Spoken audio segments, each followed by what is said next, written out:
তোমরা antimicrobial drug community মেডিসিনে খুব ভালো করে পড়েছিলে, আবার তারপর মাইক্রোবায়োলজিতে পড়েছো যে মাইকোব্যাকটেরিয়াম টিউবারকুলোসিসের স্ট্রাকচারটা কেমন, কেন এত সহজে একে কিল করা যায় না, কেন 9 মান্থ 6 মান্থ রেজিমেন দরকার হয়, 4টা ড্রাগ দরকার হয়। দেখো নর্মালি যে আমাদের যে কোনো ইনফেকশন হোক ব্যাকটেরিয়াল বা ভাইরাল, কি হয় আমরা 7 দিন বা 14 দিনের একটা অ্যান্টি ব্যাকটেরিয়াল কোর্স পূরণ করি, মোটামুটি ডিজিজ কিওর হয়ে যায়। কিন্তু কেন টিউবারকুলোসিসে কেন আমাদের 4টা ড্রাগ বা তার চেয়েও বেশি ড্রাগ লাগে, ডিউরেশনটা এত কেন লং ডিউরেশন অফ ট্রিটমেন্ট দিতে হয়? এটার অনেকগুলি কারণ আছে, আমরা একটা একটা করে দেখি। এই প্রশ্নটা প্রায় ভাইভাতেও করা হয়, রিটেনেও আসতে পারে। Why combination of 2 or more drugs for long duration? 2 or more drugs for long duration are required to treat tuberculosis. কিংবা ধরো সব ড্রাগ নিয়েই তো গবেষণা হয়, রিসার্চ হচ্ছে যেমন অ্যান্টি হাইপারটেনসিভ নিয়ে, অ্যান্টি ডায়াবেটিক ড্রাগ নিয়ে নতুন নতুন মলিকুল আসছে, কিন্তু টিউবারকুলোসিস নিয়ে খুব একটা কিন্তু নতুন রিসার্চ হয় না। কেন হয় না? কারণ এটা আমরা কি গরিব দেশ, এটা হলো গরিব দেশের রোগ, এটাকে বলে নেগলেক্টেড ডিজিজ। যে এটা তো তোমরা তো জানো যে আমাদের দেশে যে পেশেন্টদের এটা ফ্রিতে দেওয়া হয়, ড্রাগটা পেশেন্ট দেয়, তবুও পেশেন্টরা খেতে চায় না। 6 মাস পেশেন্টকে ডর্স যে কোর্সটা, যে উপজেলা হেলথ কমপ্লেক্সে এসে চোখের সামনে পেশেন্টকে ওষুধ খাওয়ানো হয়। তো টিউবারকুলোসিস অ্যান্টি টিউবারকুলার ড্রাগের রিসার্চ করে এটা খুব একটা বেনিফিশিয়াল হবে না ইন্ডাস্ট্রির জন্য, কারণ এটা তো ফ্রিতেই দিতে হবে। তারপর এটা গরিব দেশের নেগলেক্টেড ডিজিজ, এই জন্য টিউবারকুলোসিস নিয়ে খুব একটা রিসার্চ হয় না। আমরা সেই আগে যে পড়েছি যে 4টা ড্রাগ 6 মাস 2 মাস এভাবে, এখনো এভাবেই দেওয়া হচ্ছে। কেন দেখো এত লং ডিউরেশনের দরকার হয় আর মোর দেন 2 ড্রাগস দরকার হয়? কারণ আমরা মাইক্রোবায়োলজিতে পড়েছিলে যে ডাবলিং টাইম, টিউবারকুলোসিসের ক্ষেত্রে ডাবলিং টাইমটা খুব বেশি, কারণ এটা স্লোলি গ্রো করে। মাইক্রোব্যাকটেরিয়াম গ্রোস মোর স্লোলি দেন আদার ব্যাকটেরিয়া, আর এটা ডরমেন্টও থাকতে পারে। ডরমেন্ট মানে সুপ্তাবস্থা, মানে কোনো অ্যাক্টিভিটি হবে না, থাকবে ডরমেন্ট অবস্থায়। আবার যখন ওর এনভায়রনমেন্টটা ফেভারেবল হবে আবার ইনফেকশন করবে, যার কারণে রিল্যাপস হয় অনেক বেশি। Mycobacterial cells can also be dormant. আর আমরা দেখেছিলাম যে মাইক্রোব্যাকটেরিয়াল সেল ওয়ালটা খুবই thick, lipid rich. The lipid-rich mycobacterial cell wall is impermeable to many agent. মানে ওর সেল ওয়ালটা এতই প্রোটেক্টিভ, এতই থিক, লিপিড রিচ, যে নরমাল অ্যান্টিব্যাকটেরিয়াল গুলি এই সেল ওয়ালটা ক্রস করতে বা সেল ওয়ালটা ভাঙতে পারে না, যার কারণে মাইক্রোব্যাকটেরিয়ামকে কিল করা খুব কঠিন। আরো কারণ আছে। বেশিরভাগ মাইক্রোব্যাকটেরিয়া কি ইন্ট্রাসেলুলার প্যাথোজেন, মানে এটা ম্যাক্রোফেজের ভিতরে থাকে। তো অ্যান্টিব্যাকটেরিয়ালের কি করতে হবে? ম্যাক্রোফেজের ভিতরে ঢুকে খুঁজে খুঁজে ওকে কিল করতে হবে। আর মাইক্রোব্যাকটেরিয়া খুব সহজেই রেজিস্ট্যান্স ডেভেলপ করে। Mycobacteria notorious for their ability to develop resistance. তাহলে কয়টা কারণ হলো এই প্রশ্নের উত্তরে? 5টা। যে mycobacterium grows more slowly, can be dormant, cell wall is impermeable, it is an intracellular pathogen, and they are more prone to develop resistance.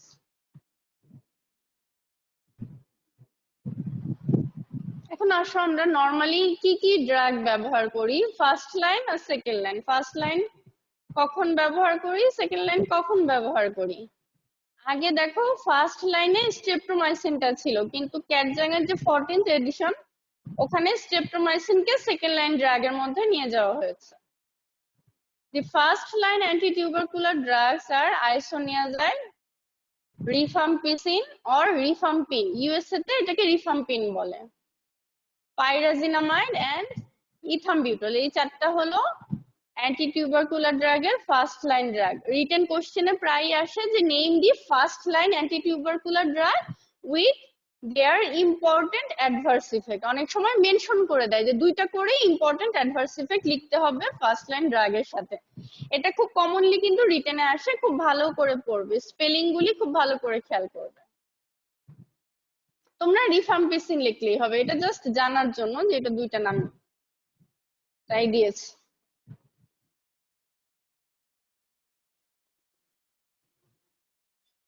Isoniazid and rifampicin are the most active drug. যদি বলে যে tuberculosis treat করার জন্য যে কোনো একটা ড্রাগের নাম বলো, তখন বলবে আইসোনিয়াজাইড। এটা শুধু টিউবারকুলোসিসেই ব্যবহার করা হয়, শুধু মাইকোব্যাকটেরিয়ামকেই কিল করতে পারে।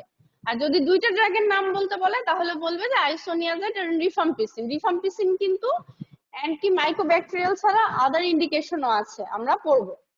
কিন্তু আইসোনিয়াজাইড ড্রাগটা শুধুমাত্র টিউবারকুলোসিসের ক্ষেত্রে ব্যবহার করা হয়। Isoniazid and rifampicin are the most active drugs. Combination of isoniazid and rifampicin কি 95 থেকে 98% টিউবারকুলোসিস কে কিল করে ফেলতে পারে, কিওর করে ফেলতে পারে। ডিউরেশনটা হবে 9 মান্থ। এই 9 মান্থটাকে 6 মান্থে আনার জন্য আমরা এর সাথে কোন ড্রাগটা অ্যাড করি বলতে পারবে? আমরা তো দেখলাম যে আইসোনিয়াজাইড রিফাম্পিসিন হলো সবচেয়ে অ্যাক্টিভ। আমরা যদি একটা পেশেন্টকে 9 মাস দেই আইসোনিয়াজাইড আর রিফাম্পিসিন, দেখা যায় যে আপ টু 98% কেসটা কিওর হয়ে যায়। কিন্তু 9 মাস একটা পেশেন্টের ড্রাগ খাওয়া, তার উপরে দুইটা ড্রাগই হেপাটোটক্সিক, আদার অ্যাডভার্স ইফেক্টও করে। এই 9 মাসটাকে যদি আমরা 6 মাস করতে পারি, 3 মাসও অনেক সময় না কমানোর জন্য? কোন ড্রাগটা অ্যাড করা হয় বলো? আমি ক্লাসে বলেছিলাম, আমরা তো দেখলাম মাত্র 4টা ড্রাগ, এটার মধ্যে কোন ড্রাগটা অ্যাড করলে ডিউরেশনটা 6 মাস হয়ে যায়?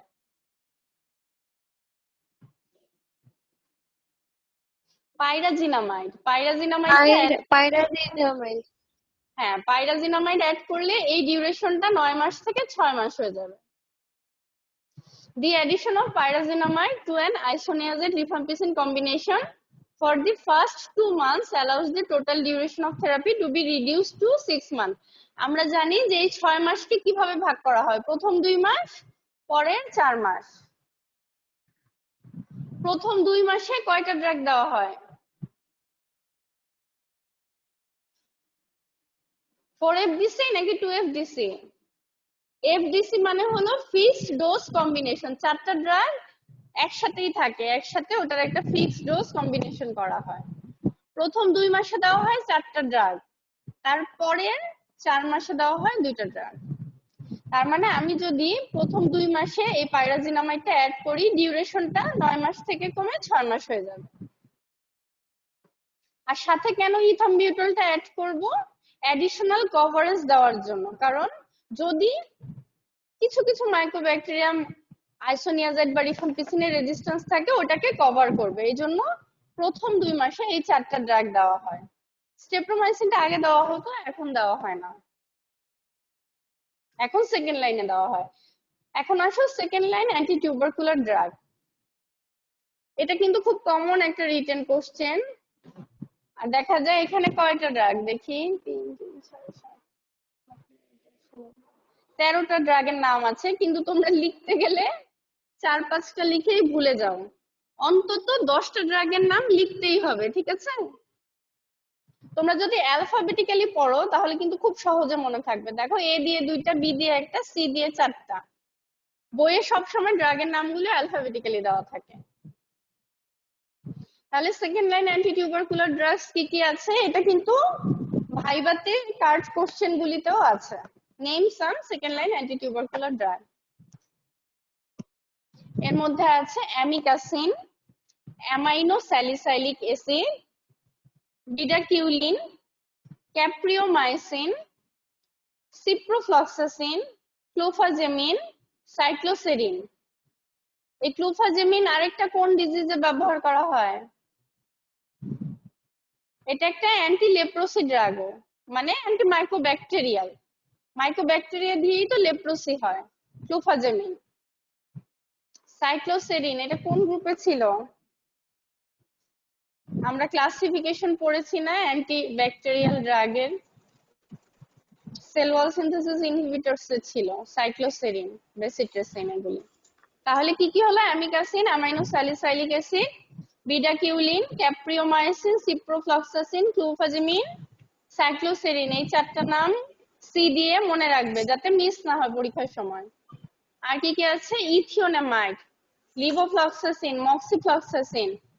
লিভোফ্লক্সাসিনকে অনেক সময় দেখা যায় যে বলে যে এই ড্রাগটা একটু রিজার্ভ রাখতে, যে আরটিআই হলো, রেসপিরেটরি ট্র্যাক্ট ইনফেকশন হলো, কমনলি যাতে লিভোফ্লক্সাসিন দেওয়া না হয়, কারণ এই ড্রাগটা আমরা এই সেকেন্ড লাইন অ্যান্টি টিউবারকুলার ড্রাগের জন্য রিজার্ভ রাখতে চাই। আমরা যদি খুব বেশি লিভোফ্লক্সাসিন পেশেন্টকে দেই, আরটিআই এর জন্য আসলেই লিভোফ্লক্সাসিন দেই, যেহেতু এটা ওয়ান্স ডেইলি ডোজিং, তাহলে দেখা যাবে যে লিভোফ্লক্সাসিন একসময় রেজিস্ট্যান্স হয়ে যাচ্ছে, আমরা second line anti tubercular drug হিসেবে ব্যবহার করতে পারছি না।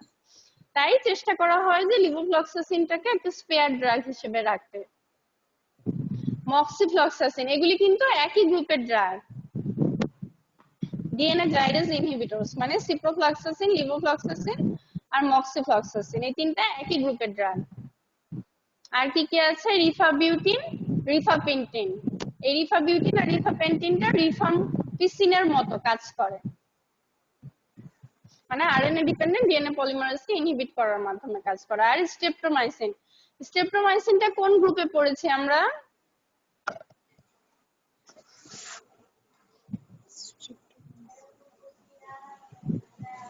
তার তো পড়াচ্ছেন। স্ট্রেপ্টোমাইসিন কোন গ্রুপের অ্যান্টিব্যাকটেরিয়াল ড্রাগ, অ্যান্টিমাইক্রোবিয়াল ড্রাগ?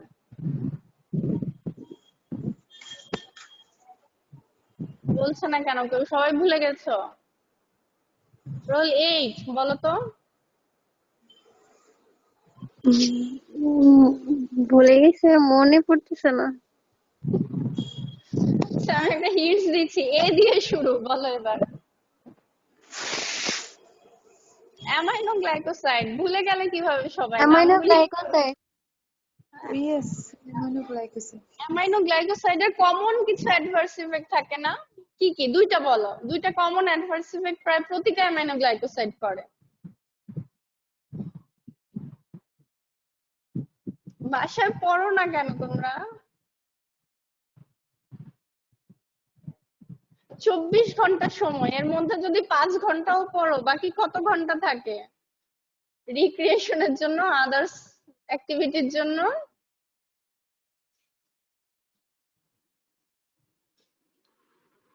আর 19 ঘন্টা থাকে, তাই না? অন্তত 5 ঘন্টা পড়বে, কিন্তু রেগুলার পড়বে প্রতিদিন। একদিন খুব পড়লাম আর এক সপ্তাহ পড়লাম না, সেরকম করলে হবে না। তোমরা একটু পড়ো। সেকেন্ড প্রফের ডেট যদি হঠাৎ দিয়ে দেয়, সরি সেকেন্ড প্রফ না, থার্ড প্রফ, তাহলে স্ট্রেপ্টোমাইসিন, অ্যামাইনো গ্লাইকোসাইড গুলির কমন দুইটা অ্যাডভার্স ইফেক্ট হলো অটোটক্সিক আর নেফ্রোটক্সিক। এরা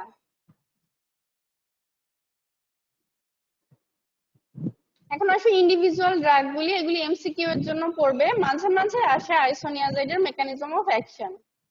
আইসোনিয়াজাইড ইজ এ প্রো ড্রাগ, এটা কিন্তু এমসিকিউ তে এসেছিল মে 2019 এ, যে আইসোনিয়াজাইড কি প্রো ড্রাগ নাকি active drug. Isoniazid is a prodrug and the most active drug for the treatment of tuberculosis. পরীক্ষায় মাঝে মাঝে এক্সটার্নালরা এভাবে কোশ্চেন করেন যে টিউবারকুলোসিসের একটা ড্রাগের নাম বলো, তখন আইসোনিয়াজাইড বলবে। আর আইএনএইচ দিয়ে কি হয়, এটার ইলাবোরেশন কি ভুলে গেছো? এটা দেখবে, আমি নেক্সট ক্লাসে জিজ্ঞেস করবো। কারা কারা আছো এখন দেখে নেই। রুল 8 1, স্বর্ণা, ফারিহা আর আইমান। ঠিক আছে, আইমান তুমি বলতে পারবে আইএনএস দিয়ে কি হয়? রোল 1 বলতে পারবে?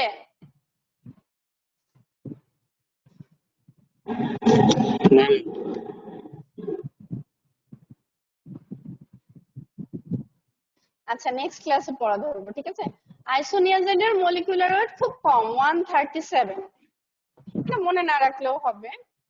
আইসোনিয়াজাইড কিভাবে কাজ করে? মাইকোব্যাকটেরিয়াল সেলে যে মাইকোলিক অ্যাসিডটা থাকে, ওটা সিনথেসিসকে ইনহিবিট করে। কেন আইসোনিয়াজাইড শুধু টিউবারকুলোসিসেই কাজ করে, মানে মাইকোব্যাকটেরিয়ামের ক্ষেত্রে কাজ করে। এটার কারণ হলো এটা যে মাইকোলিক অ্যাসিড তো শুধু মাইকোব্যাকটেরিয়াল সেল ওয়ালেই আছে। It inhibits the synthesis of mycolic acid of mycobacterial cell wall. পরীক্ষায় যদি মেকানিজম অফ অ্যাকশনটা আসে সুন্দর করে ফ্লো চার্ট করে দিবে। ম্যাম হ্যাঁ বলো। ম্যাম আইএনএস মিনিংস কি যে আইসোনিকেটনিক অ্যাসিড হাইড্রোজেন? শিওর? হাইড্রোজিন, হাইড্রোজাইড হবে ম্যাম, হাইড্রোজাইড, আইসোনিকোটিনিক অ্যাসিড হাইড্রোজাইড। হাইড্রাজিন। এটা নেক্সট ক্লাসে দুইজন আমাকে কনফার্ম হয়ে জানাবে, ঠিক আছে? হাইড্রোজাইড হাইড্রোজিন জানতাম। হাইড্রাজাইড হাইড্রাজাইড জাস্ট একটু গুগল করো তাহলেই পেয়ে যাবে, ঠিক আছে? হাইড্রাজাইড। নামের মধ্যেই তো অনেকখানি থাকে, আইসোরা, আইনিয়াজাইড, এন। আচ্ছা ঠিক আছে। Isoniazid is bactericidal for actively growing tubercle bacilli. It penetrates into macrophage and active against both extracellular and intracellular organism. First line যে চারটা ড্রাগ আছে এই চারটার ক্ষেত্রে একটা ইম্পর্টেন্ট কোশ্চেন সবসময় আসে যে যেহেতু মাইক্রোব্যাকটেরিয়াম গুলি ম্যাক্রোফেজের ভিতরে থাকে, ইন্ট্রাসেলুলার বেশি থাকে ইন্ট্রাসেলুলারলি, তাই প্রশ্ন আসে যে কোনটা দুইটাকেই কিল করে, এক্সট্রাসেলুলার ইন্ট্রাসেলুলার, কোন টিবি ড্রাগটা শুধু ইন্ট্রাসেলুলারকে কিল করে, কোনটা শুধু এক্সট্রাসেলুলারকে কিল করে। এটা পড়ার সময় খুব ভালোভাবে পড়বে। এখন দেখো, isoniazid is active against both extracellular and intracellular organism, কারণ এটা ম্যাক্রোফেজের ভিতরে ঢুকে ইন্ট্রাসেলুলার প্যাথোজেনকেও কিল করতে পারে। পরীক্ষায় মেকানিজম অফ অ্যাকশনটা আসলে ফ্লো চার্ট করে সুন্দর করে দিবে। আমরা জানি যে আইসোনিয়াজাইড একটা প্রোড্রাগ। এটা কিভাবে অ্যাক্টিভেটেড হয়? মাইকোব্যাকটেরিয়াল যে ক্যাটালেস পারঅক্সিডেজ একটা এনজাইম থাকে, এই এনজাইমের সংস্পর্শে আসলে আইসোনিয়াজাইডটা অ্যাক্টিভেটেড হয়। তারপর এই অ্যাক্টিভেটেড ফর্মটা কি করে? The activated form of isoniazid forms a covalent complex. আমরা জানি যে কোনো কোভ্যালেন্ট বন্ড মানে অলমোস্ট ইরিভার্সিবল, এটা ভাঙতে অনেক বেশি এনার্জির প্রয়োজন হয়। মোস্ট স্ট্রং বন্ড হলো covalent bond. So the activated form of isoniazid forms a covalent complex with an acyl carrier protein and a beta ketoacyl carrier protein synthetase. ওই অ্যাক্টিভেটেড আইসোনিয়াজাইডটা কোভ্যালেন্ট বন্ড ফর্ম করলো এই career protein আর এই এনজাইমটার সাথে, beta কিটোঅ্যাসাইল career protein সিনথেটেজের সাথে। তারপর কি হলো? Ultimate result হলো যে মাইকোলিক অ্যাসিড সিনথেসিসটা ব্লক হয়ে গেল, কারণ এই ক্যারিয়ার প্রোটিন আর এই এনজাইমটাই লাগে মাইকোলিক অ্যাসিড সিনথেসিসের জন্য। যেহেতু আইসোনিয়াজাইডটা এটার সাথে কোভ্যালেন্ট বন্ড ফর্ম করে দিল, ওরা আর মাইকোলিক অ্যাসিড সিনথেসিসে কোনো হেল্প করতে পারলো না। Thus block the synthesis of mycolic acid, which is an essential component of mycobacterial cell wall. কারণ আমরা তো জানি যে কোনো সেল ওয়াল কি সেলের ইন্টিগ্রিটিটাকে মেইনটেইন করে, যাতে বাইরে থেকে কিছু ডিফিউজ না হয় বা ভিতর থেকে সেল মানে সেলের কন্টেন্ট গুলি লিক আউট না হয়।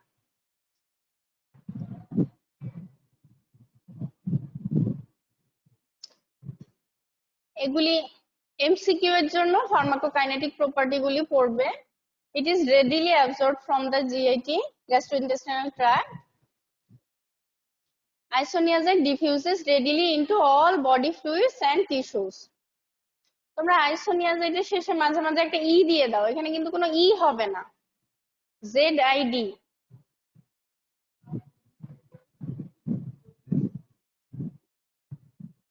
মানে এটা খুব সহজে অল বডি ফ্লুইড আর টিস্যুতে চলে যায়।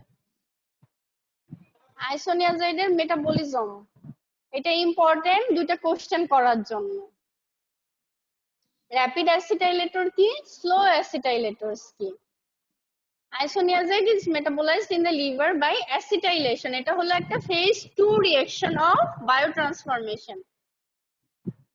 আর এই মেটাবলিজমটা জেনেটিক্যালি ডিটারমাইন্ড, যে আমরা কি খুব দ্রুত আইসোনিয়াজাইডকে অ্যাসিটাইলেট করব নাকি স্লোলি, এটা জেনেটিক্যালি আমাদের ডিটারমাইন হয়ে থাকে। আর এই দুইটা র্যাপিড অ্যাসিটাইলেটরদেরও এক ধরনের অ্যাডভার্স ইফেক্ট হয়, যারা স্লো অ্যাসিটাইলেটরস ওদের আরেক ধরনের অ্যাডভার্স ইফেক্ট হয়। এটা স্যারদের খুবই প্রিয় একটা প্রশ্ন, এটা খুব মন দিয়ে পড়বে।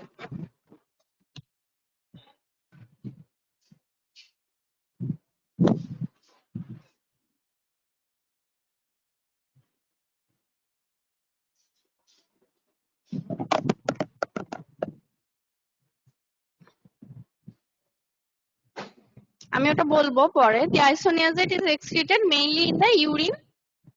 ম্যাম আর একটু স্লাইডটা প্রিভিয়াস স্লাইডটা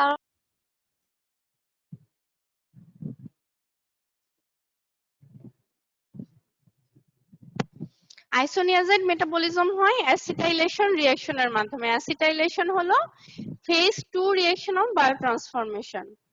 আর আমরা কি এটা র্যাপিডলি মেটাবলাইজ করব নাকি স্লোলি করব, এটা হলো জেনেটিক্যালি ডিটারমাইন্ড। এখন আমি বলবো নাকি তুমি বলবে যারা র্যাপিড অ্যাসিটাইলেটর ওদের কি হয়, নাকি স্লো অ্যাসিটাইলেটর যারা ওদের ক্ষেত্রে কোন অ্যাডভার্স ইফেক্টটা হয়?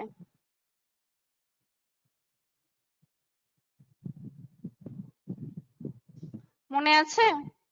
এটা একটার পর একটা কনসিকোয়েন্স অনুযায়ী মনে রাখবে, তাহলে আর মুখস্থ করতে হবে না, খুব সহজে মনে থাকবে।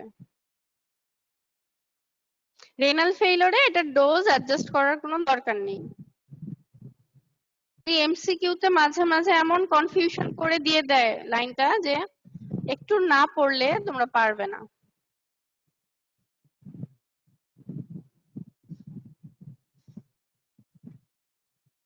এখন আসো drug interaction.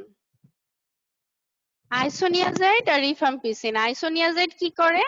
Cytochrome P450 এনজাইমকে inhibit করে, আর রিফাম্পিসিন কি করে? সাইটোক্রোম P450 এনজাইমকে ইনডিউস করে। দুইটা অপোজিট, একই সাথে দেওয়া হয় কিন্তু অপোজিট ইফেক্ট করে ড্রাগ মেটাবোলাইজিং এনজাইমের উপর। তার কারণে আমরা যদি আইসোনিয়াজাইডের সাথে অন্য ড্রাগ দেই তাহলে কি হবে? ওই ড্রাগের মেটাবলিজমটা কমে যাবে, যার কারণে সেরাম কনসেন্ট্রেশনটা আমরা বেশি পাবো। আর যেসব ড্রাগের থেরাপিউটিক ইন্ডেক্স ন্যারো ওদের ক্ষেত্রে এটা খুব ইম্পর্টেন্ট, কারণ ডোজটা একটু বাড়লেই টক্সিসিটি হবে। So there is increased serum concentration of phenytoin, carbamazepine and benzodiazepines.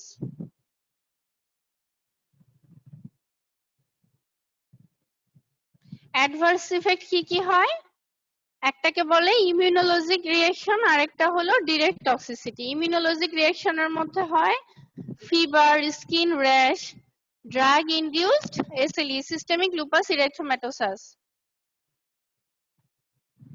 এই লুপাস শব্দটার মানে জানো?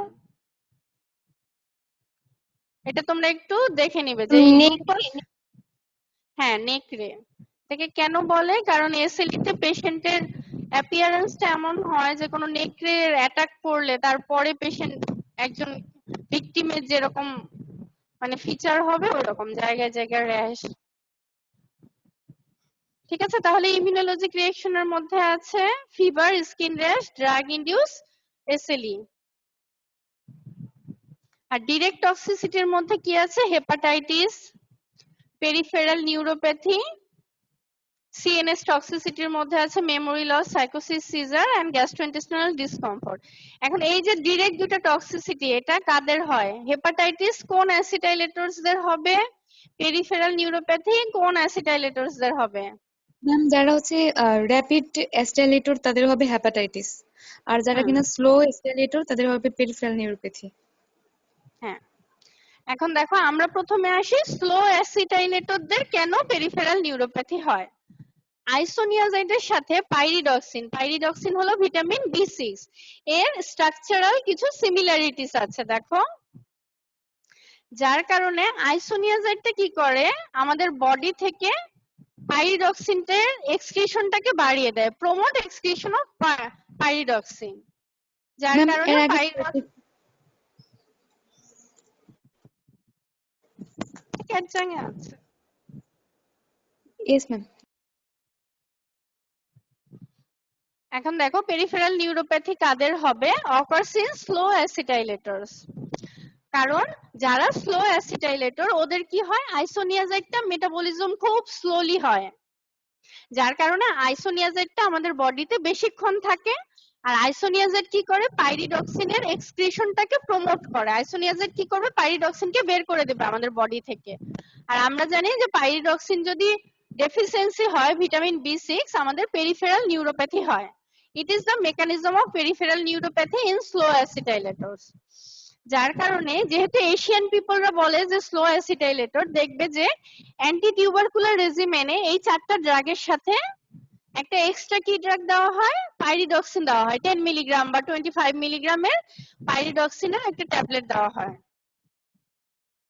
তোমরা এটা কমিউনিটি মেডিসিনেও পড়েছো, যখন হেলথ কমপ্লেক্সে যাবে তখন দেখবে যে 4FDC এর সাথে একটা আলাদা ড্রাগ দিয়ে দেওয়া হয়, একটা পাতা সাদা ছোট ছোট, ওটা হলো পাইরিডক্সিন, যাতে এই পেরিফেরাল নিউরোপ্যাথিটা না হয়। Peripheral ma'am neuropathy is observe. হ্যাঁ বলো। ম্যাম কতটুকু দেওয়া হয় পাইরিডক্সিন? আমাদের দেশে 10 মিলিগ্রাম দেওয়া হয়, কিন্তু নরমালি দেখো এখানে 25 থেকে 50 মিলিগ্রাম পার ডে দিতে হয়। আমাদের 10 মিলিগ্রামের একটা দিয়ে দেওয়া হয়। তোমরা এটাই পড়বে, 25 থেকে 50 মিলিগ্রাম।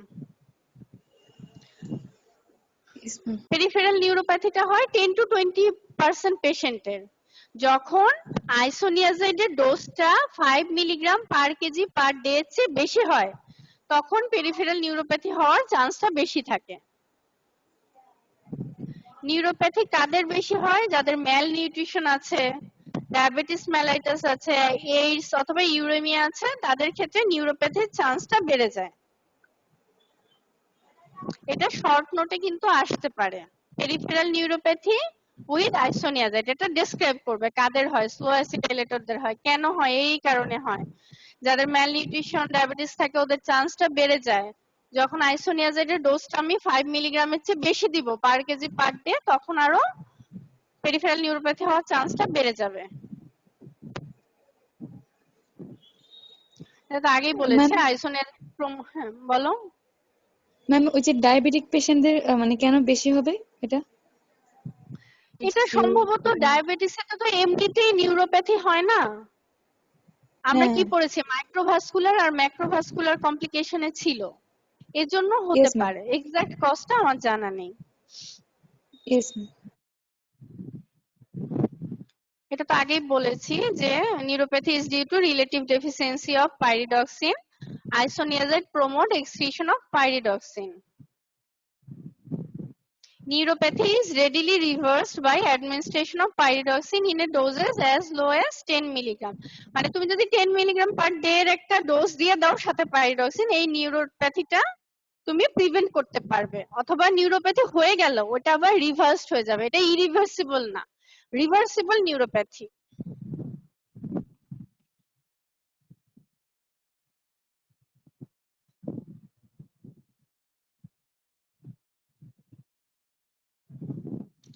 আর হেপাটাইটিস কেন হয়, র‍্যাপিড যারা অ্যাসিটাইলেটর ওরা আইসোনিয়াজাইডকে খুব দ্রুত মেটাবলিজম করে দেয়। আর আইসোনিয়াজাইডের যে মেটাবলাইজিং প্রোডাক্টটা হয় ওটা লিভারে যে জমা হয়ে হেপাটাইটিস করে। পেশেন্ট কি কি কমপ্লেইন নিয়ে আসবে, তুমি ওকে দিলে 4FDC, কয়দিন পর যদি পেশেন্ট আসে যে ও খেতে পারছে না, লস অফ অ্যাপেটাইট, এমনিতেও কিন্তু টিউবারকুলোসিসে পেশেন্টের অ্যানোরেক্সিয়া হয়, সাথে যদি নশিয়া ভমিটিং হয়, স্ক্লেরাটা দেখবে ইয়েলো হচ্ছে নাকি, পেশেন্ট বলবে যে ইউরিনটা হয়তো ইয়েলো হয়ে গেছে, ইয়েলোইশ ডিসকালারেশন অফ ইউরিন। পেশেন্টের সাথে তুমি দেখে বুঝবে যে জন্ডিস হয়েছে, আর প্যালপেট করে দেখবে যে রাইট আপার কোয়াড্রেন্টে কোনো পেইন আছে নাকি, তাহলে তুমি বুঝবে যে পেশেন্টের আইসোনিয়াজাইড ইনডিউসড হেপাটাইটিস হয়েছে। আর এই হেপাটাইটিসের রিস্কটা কখন বেড়ে যায়, পেশেন্ট যদি অ্যালকোহলিক হয়, প্রেগন্যান্সি আর পোস্টপার্টাম পিরিয়ডে এই হেপাটাইটিসের চান্সটা বেশি থাকে।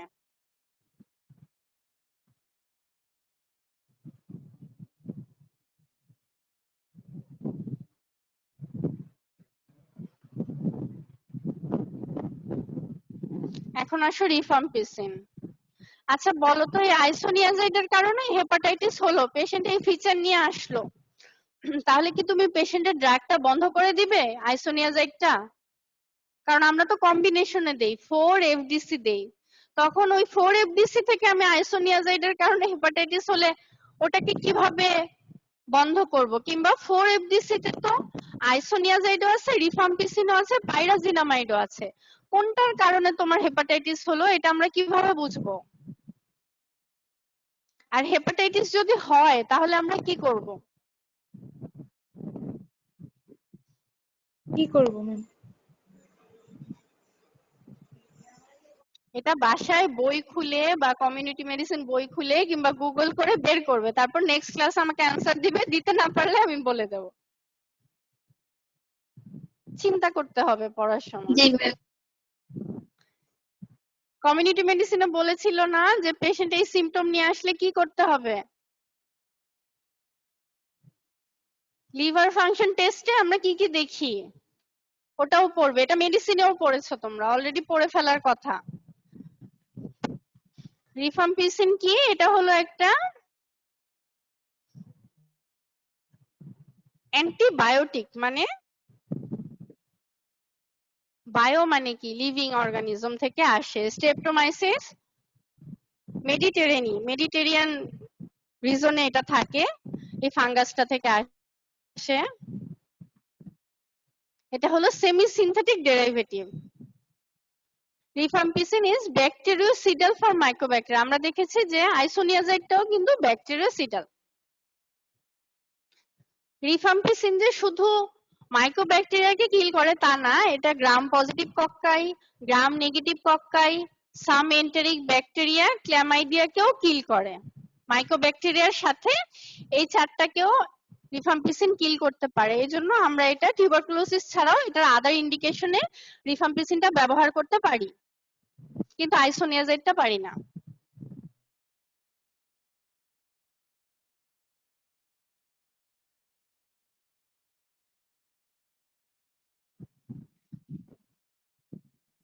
কিভাবে কাজ করে rifampicin? Rifampicin DNA dependent RNA polymerase. অস্পিতে কিন্তু প্রায়ই আসে। অস্পিতে আসলে তো আর মেকানিজম অফ অ্যাকশন লিখতে হবে না, অস্পিতে অনেক সময় ম্যাচিং এ আসে যে রিফাম্পিসিন কোন এনজাইমটাকে ইনহিবিট করে। DNA dependent RNA polymerase of bacteria, not human. Thus it inhibit bacterial RNA synthesis. RNA synthesis block করলে কি হবে? প্রোটিন সিনথেসিস হবে না।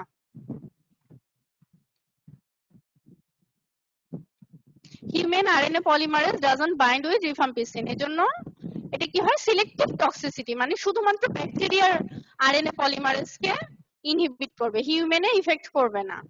It readily penetrates most tissue including phagocytic cell, মানে রিফাম্পিসিনটাও ইন্ট্রাসেলুলার ব্যাকটেরিয়াকে কিল করতে পারবে কারণ এটা টিস্যুকে ইনভেড করে। It can kill intracellular organism. আমরা দেখেছি আইসোনিয়াজাইড দুইটাকেই কিল করে, ইন্ট্রা এক্সট্রাসেলুলার, রিফাম্পিসিনও করে। রিফাম্পিসিন সাথে এক্সট্রা কি করে যে it also kill the organism sequestrated in the abscess and lung cavity. ধরো টিউবারকুলোসিসের কারণে পেশেন্টের লাং অ্যাবসেস হলো কিংবা অন্য কোথাও অ্যাবসেস হলো, ওইখানে তো মাইক্রোব্যাকটেরিয়াম গুলি জমা হবে না, লিকুইফ্যাক্টিভ নেক্রোসিস হবে। টিউবারকুলোসিসে লিকুইফ্যাক্টিভ নেক্রোসিস হয়, তখন ওই সিকোয়েস্টেড মানে ঝরে পড়া অ্যাবসেসের মধ্যে যে মাইক্রোব্যাকটেরিয়াম গুলি থাকবে তাকেও রিফাম্পিসিন কিল করতে পারবে। এটা হলো ওর একটা স্পেশাল প্রপার্টি, এটা মনে রাখবে।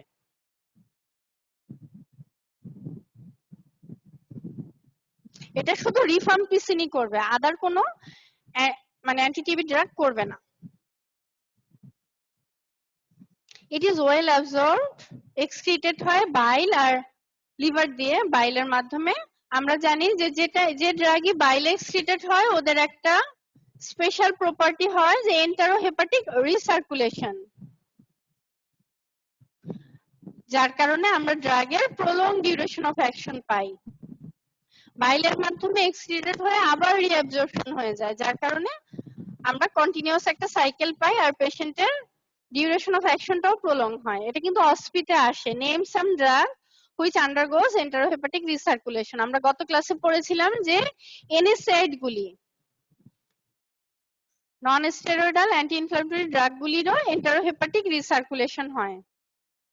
আর একটা ড্রাগের নাম বলতে পারবে? একটা পেলাম রিফাম্পিসিন, NSAID, আরেকটা বলতে পারবে? ম্যাম ওই যে ওরাল কন্ট্রাসেপটিভস OCP ডক্সিসাইক্লিন হয়। হ্যাঁ, ডক্সিসাইক্লিনেরও একটা ইম্পর্টেন্ট ইফেক্ট হলো এন্টারোহেপাটিক রিসার্কুলেশন, ডক্সিসাইক্লিন। হ্যাঁ, পরীক্ষায় এই নামগুলি মনে রেখো, এগুলি অস্পিতে প্রায় আসে।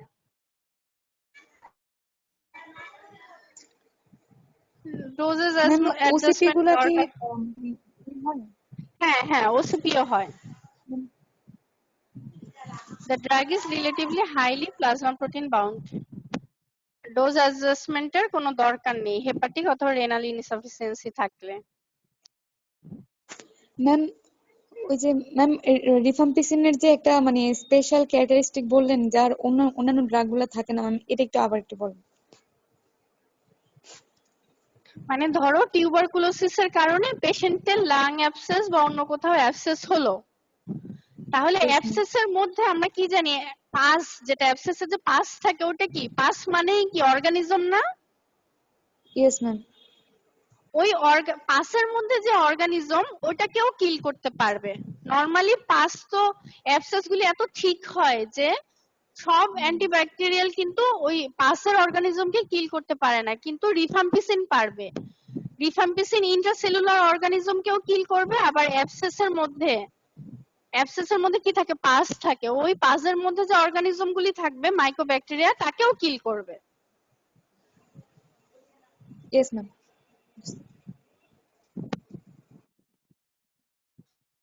ক্লিনিক্যাল ইউজ দেখো, একটা তো আছেই মাইক্রোব্যাকটেরিয়াম টিউবারকুলোসিস, আবার আমরা এটা লেপ্রোসিতেও ব্যবহার করতে পারি।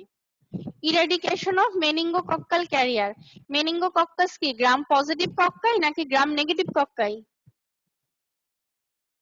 আমরা একটু আগে স্পেকট্রামটা দেখলাম না, যে এটা গ্রাম পজিটিভ নেগেটিভ কক্কাইকেও কিল করে। গ্রাম নেগেটিভ কক্কাই। হ্যাঁ, আর স্টাফাইলোকক্কাসটা গ্রাম পজিটিভ গ্রাম কক্কাই। positive তার মানে এদের ইরাডিকেশনের জন্য যদি ক্যারিয়ার স্টেজ থাকে আমরা তখন রিফাম্পিসিনটা ব্যবহার করতে পারবো। আরো ব্যবহার করতে পারবো কখন? আদার ড্রাগের সাথে কম্বিনেশন হিসেবে ব্যবহার করতে পারবো in case of serious staphylococcal infection, osteomyelitis, prosthetic joint infection, prosthetic valve endocarditis. আমরা জানি এগুলি সবই হয় স্টাফাইলোকক্কাস দিয়ে। তখন আমরা আদার অ্যান্টিমাইক্রোবিয়ালের সাথে রিফাম্পিসিনটাকেও দিতে পারি, ব্যবহার করতে পারি।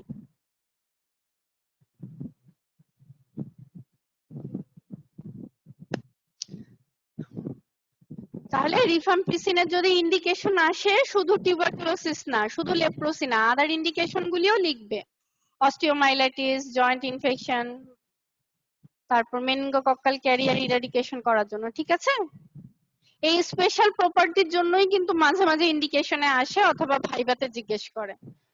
যেমন ক্লোরোকুইন একটা আছে, যে এটা কি শুধু ম্যালেরিয়াতে ব্যবহার করা হয় নাকি আদার ইন্ডিকেশন আছে, ওটাও পরীক্ষার সময় খুব পেট একটা কোশ্চেন, প্রিয় একটা কোশ্চেন। এখন আসা অ্যাডভার্স ইফেক্ট কি কি হতে পারে? Harmless orange colour to urine, sweat and tears.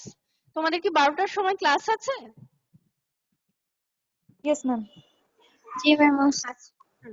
এটা হলো হার্মলেস, তার মানে পেশেন্টকে অবশ্যই কাউন্সিলিং করে দিবে যে আপনার ইউরিন মানে প্রস্রাব, ঘাম, চোখের পানি কমলা রঙের হয়ে যেতে পারে, এটাতে ভয় পাওয়ার কিছু নেই, এটার মানে হলো আপনার ওষুধটা কাজ করছে। এটা মানে খুব ভালো করে তোমরা কাউন্সিলিং করেছো কমিউনিটি মেডিসিনে। হেপাটাইটিস হবে, কোলেস্টেটিক জন্ডিস, র্যাশ হবে, থ্রোম্বোসাইটোপেনিয়া, এগুলি একটু পড়ে নিবে।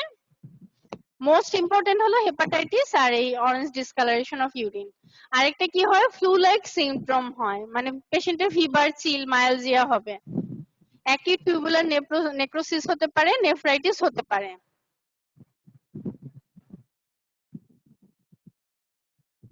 ড্রাগ ইন্টারঅ্যাকশন, এটা তো অস্পিতে খুব কমনলি আসে। Rifampicin is a strong inducer of cytochrome P450 enzyme, যার কারণে তুমি রিফাম্পিসিনের সাথে আদার ড্রাগ দিলে ওই ড্রাগগুলি মেটাবলিজম হয়ে যাবে, আমরা তার ডেজায়ার্ড ফার্মাকোলজিক্যাল ইফেক্টটা পাবো না। এর মধ্যে একটা ইম্পর্টেন্ট ড্রাগ হলো ওসিপি। তুমি একটা রিপ্রোডাক্টিভ এজের ফিমেল টিউবারকুলোসিস নিয়ে আসলো 4FDC তাকে দিলে, তার অবশ্যই কন্ট্রাসেপটিভ হিস্ট্রি নিতে হবে যে আপনি কি ওসিপি খান। ওসিপি যদি খান তাহলে ওসিপির সাথে আদার ব্যারিয়ার মেথড বা আদার মেথড অফ কন্ট্রাসেপশন ব্যবহার করতে হবে, কারণ তার কন্ট্রাসেপশন ফেলিওর হতে পারে। একে তো তার টিউবারকুলোসিস, তার উপরে যদি পেশেন্ট কনসিভ করে ফেলে, এটা খুবই একটা কি অবস্থা হবে, করুণ অবস্থা হবে পেশেন্টের। এজন্য অবশ্যই রিপ্রোডাক্টিভ এজের ফিমেল পেশেন্টকে তোমার কাউন্সিলিং করে দিতে হবে যে ও কন্ট্রাসেপটিভস এর কি মেথডটা ব্যবহার করবে। আর আদার্স অ্যান্টিকোয়াগুলেন্ট, সাইক্লোস্পোরিন, অ্যান্টিকনভালসেন্ট এগুলির আমরা ডিজায়ার্ড ইফেক্টটা কম পাবো। এটা হসপিটালে আসে ভালো করে পড়বে। ইথামবিউটল, অ্যারাবিনোগ্লাইকেন is an essential component of mycobacterial cell wall. ইথামবিউটলটা কি করে, এই অ্যারাবিনোগ্লাইকেনটাকে সিনথেসিসটাকে হ্যাম্পার করে। অ্যারাবিনোসাইল ট্রান্সফারেজ এনজাইমটা, এই এনজাইমটাকে ইনহিবিট করার মাধ্যমে অ্যারাবিনোগ্লাইকেনের পলিমারাইজেশনটাকে প্রিভেন্ট করে, যার কারণে অ্যারাবিনোগ্লাইকেন এটা সিনথেসিস হয় না, সেল ওয়াল ম্যাম সিনথেসিসটা ইম্পেয়ার্ড হয়। ম্যাম হ্যাঁ বলো। প্রিভিয়াস স্লাইডটা 12টায় ক্লাস, তো এই জন্য একটু তাড়াতাড়ি করছি। Yes ma'am next. Ethambutol inhibit mycobacterial arabinosyl transferase enzyme so that there is impaired cell wall synthesis of mycobacteria. তার মানে আইসোনিয়াজাইড করলো মাইকোলিক অ্যাসিড সিনথেসিস ইনহিবিট, আর ইথামবিউটল কি করলো, এই অ্যারাবিনোগ্লাইকেনটাকে সিনথেসিস ইনহিবিট করলো।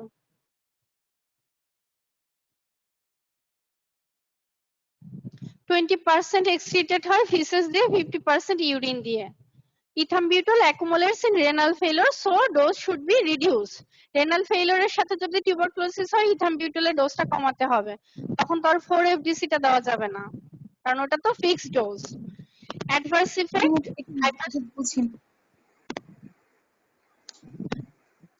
মানে যেহেতু ইথামবিউটলটা অ্যাকুমুলেট করে রেনাল ফেইলরে, তার মানে Yes, ma'am. ডোজটা কমাতে হবে। তখন কি আর আমরা 4FDC টা দিতে পারবো? না তখন হয়তো আলাদা আলাদা ভাবে দিতে হবে, দিতে পারবো না। তখন পেশেন্টকে 2FDC টাও দিতে হতে পারে, প্রথম 2 মাসেও 2FDC টাও। ইথামবিউটল, আইসোনিয়াজাইড আর রিফাম্পিসিন, যদি পেশেন্টের রেনাল ফেলিওর থাকে। Yes ma'am. আর দেখো অ্যাডভার্স রিঅ্যাকশনের মধ্যে হাইপারসেনসিটিভিটি তো হয়, এই রেট্রোবালবার নিউরাইটিসটা খুব ইম্পর্টেন্ট। এর কারণে কি হয়, ভিজুয়াল অ্যাকুইটি লস হয় আর রেড গ্রিন কালার ব্লাইন্ডনেস হয়। এটা মনে রাখবে, এটা হলো ইথামবিউটলের ইম্পর্টেন্ট একটা অ্যাডভার্স ইফেক্ট। রিটেনে কিন্তু প্রায় আসে first line drug with 2 important adverse effect, তখন ইথামবিউটলের সাথে এটা দিবে, রেট্রোবালবার নিউরাইটিস। কন্ট্রাইন্ডিকেশন ইন চিলড্রেন, কেন চিলড্রেনে দিতে পারবো না, কারণ আমরা যদি বড় মানুষের দেই তাহলে ওর ভিজুয়াল অ্যাকুইটি যে লস হলো এটা আমরা পরীক্ষা করে বুঝতে পারবো, অথবা পেশেন্টই বলতে পারবে যে আমি এখন চারপাশে কম দেখি। কিন্তু একটা বাচ্চার ভিজুয়াল অ্যাকুইটি টেস্ট করা খুব ডিফিকাল্ট, এজন্য বাচ্চাদের ক্ষেত্রে ইথামবিউটলটা অ্যাভয়েড করা হয়।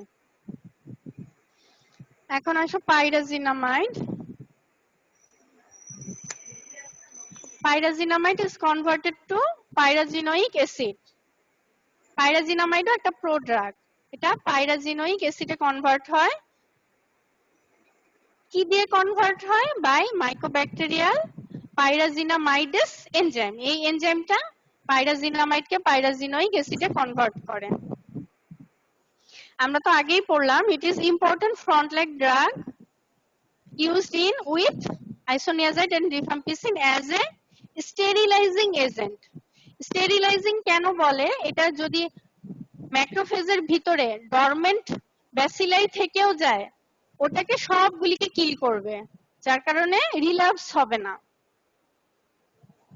Sterilising agent active against residual intracellular organism that may cause relapse. এই লাইনটা খুব ইম্পর্টেন্ট, এটা বারবার পড়বে, তোমরা নিজেরাই বুঝতে পারবে। ম্যাম এটা বুঝি নাই। মানে আমরা তো জানি যে মাইকোব্যাকটেরিয়াম টিউবারকুলোসিস ম্যাক্রোফেজের ভিতরে ডরমেন্ট অবস্থায় থাকতে পারে না। Yes ma'am. হ্যাঁ, এই পাইরাজিনামাইডের কাজই হলো ওই ইন্ট্রাসেলুলার অর্গানিজম গুলোকে বেছে বেছে বেছে বেছে কিল করা। তাহলে ম্যাক্রোফেজের ভিতরে আর কোনো ডরমেন্ট অবস্থা ইন্ট্রাসেলুলার টিউবারকুল ব্যাসিলাই থাকবে না, যার কারণে রিল্যাপস হবে না। যখনই ওই ইন্ট্রাসেলুলার অর্গানিজম গুলি থেকে যায় তখনই কিন্তু রিল্যাপস হয়। অ্যান্টিটিবি রেজিমেন্ট তার শেষ, আবার দেখা যাবে 2 বছর পর তার আবার টিউবারকুলোসিস হলো। এই রিল্যাপসটাকে প্রিভেন্ট করার জন্য আর ডিউরেশনটাকে কমানোর জন্যই পাইরাজিনামাইডটা ব্যবহার করা হয় রিফাম্পিসিন আর Yes, ma'am. আইসোনিয়াজের সাথে। এই লাইনটা একটু বারবার Yes. পড়বে, তাহলে দেখবে বুঝে যাবে।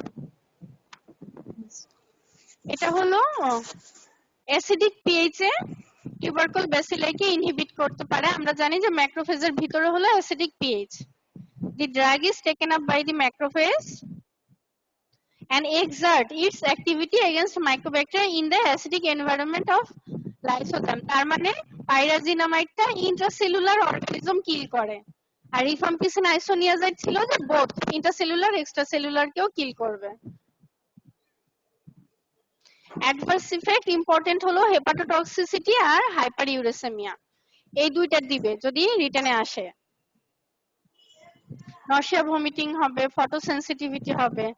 আর হাইপারইউরেসেমিয়া মানে পেশেন্টের যদি আগে থেকে গাউট থাকে, ওই গাউটটা প্রভোক হবে, মানে বেড়ে যাবে। আমরা জানি ma'am, গাউটে যদি- কি হয়, ইউরিক অ্যাসিডটা বেড়ে যায়। হ্যাঁ, আর যদি তার হাইপারইউরেসেমিয়া মানে তার যদি May- মানে গাউট, হ্যাঁ, কারো যদি গাউট থাকে আগে থেকে হ্যাঁ, তার তাহলে মানে সেটা অ্যাকুট প্রয়োজন হবে। বেশি হবে।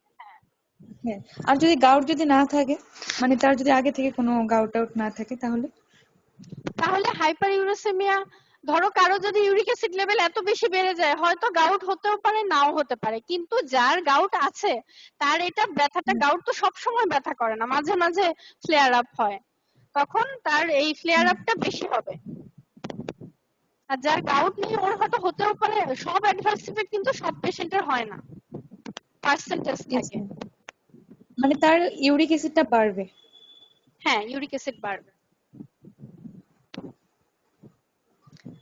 এটা জাস্ট একবার দেখে নিবে, এটা কিছুই আমাদের দেশে করা হয় না যদিও। যে ইথামবিউটুল দেওয়ার আগে পেশেন্টের একটু ভিজুয়াল অ্যাকুইটিটা টেস্ট করতে হবে, কালার ভিশনটা টেস্ট করতে হবে।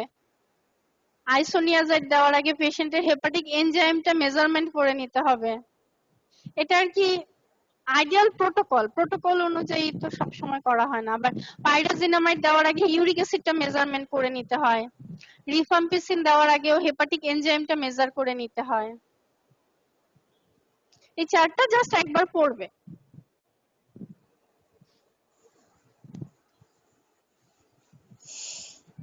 আর কখন আমরা সেকেন্ড লাইন ড্রাগ ব্যবহার করব?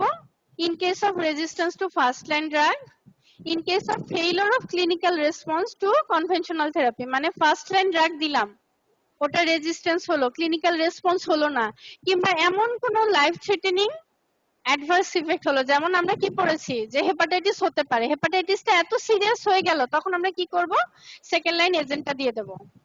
যদি serious treatment relating adverse reaction হয়, মনে রেখো সিরিয়াস অ্যাডভার্স ইফেক্ট হলে তারপর আমরা সেকেন্ড লাইনটা দিব। ম্যাম কনভেনশনাল থেরাপি মানে ওই যে ফার্স্ট লাইন থেরাপিগুলি, আচ্ছা, ফার্স্ট লাইন দিলাম কোনো রেসপন্স পেলাম না, এটা কি বইয়ের ভাষা। আর স্ট্রেপ্টোমাইসিনটাও এখন সেকেন্ড লাইন ড্রাগ হিসেবে ব্যবহার করা হয়। It is active mainly against, দেখো মেইনলি এগেইনস্ট এক্সট্রাসেলুলার টিউবারকুল ব্যাসিলাইকে কিল করবে, কারণ স্ট্রেপ্টোমাইসিনটা সেলকে ক্রস করতে পারে না, সেলের ভিতর ঢুকতে পারে না। আর এটা টিউবারকুলার মেনিনজাইটিসের ক্ষেত্রে আমরা দিতে পারি, কারণ এটা ব্লাড ব্রেন ব্যারিয়ারকে ক্রস করবে। and achieve therapeutic concentration with inflamed meninges, মানে মেনিনজাইটিস থাকলে ও ব্লাড ব্রেন ব্যারিয়ারকে ক্রস করতে পারবে। আমরা জানি অ্যামাইনোগ্লাইকোসাইডের ইম্পর্টেন্ট অ্যাডভার্স ইফেক্ট হলো অটোটক্সিসিটি, নেফ্রোটক্সিসিটি, এই দুইটা মোস্ট ইম্পর্টেন্ট। আমরা কিভাবে বুঝবো? পেশেন্টের ভার্টাইগো হবে, হিয়ারিং লস হবে। টক্সিসিটিটা ডোজের সাথে রিলেটেড, মানে তুমি ডোজ বেশি দিলে টক্সিসিটি বেশি হবে, এলডারলি পেশেন্টের বেশি হবে, এটা আমরা পড়েছিলাম অ্যামাইনোগ্লাইকোসাইডে। আর এগুলি পড়বে। তোমাদের কি বিডিএনএফ আছে সবার? বিডিএনএফ বিডিএনএফ এ সুন্দর করে এই ডেফিনেশন গুলি দেওয়া আছে। এমডিআর টিবি কাকে বলে, মাল্টি ড্রাগ রেজিস্ট্যান্স কোন দুইটা ড্রাগ রেজিস্ট্যান্স হলে, আবার এক্সডিআর এক্সটেন্ডেড ড্রাগ রেজিস্ট্যান্স কোন দুইটা এক্সট্রা ড্রাগ রেজিস্ট্যান্স হলে এক্সডিআর বলবো। 6 মান রেজিমেন্টও পড়বে, ডর্স কাকে বলে পড়বে। বলো তো কোন দুইটা ড্রাগ রেজিস্ট্যান্স হলে এমডিআর বলি। মেইন দুইটা ড্রাগ আইসোনিয়াজাইড রিফাম্পিসিন। আর এক্সটেন্ডেড বলি যখন ফার্স্ট লাইনের সাথে ইনজেক্টেবল সেকেন্ড লাইন অথবা সাইক্লোসেরিন, এগুলো এটা দেখবে বিডিএনএফ এ দেখবে, আমি নেক্সট ক্লাসে পড়া ধরবো। আজকে এখানে শেষ করে দিই, তোমাদের নেক্সট ক্লাসের সময় হয়ে গেছে।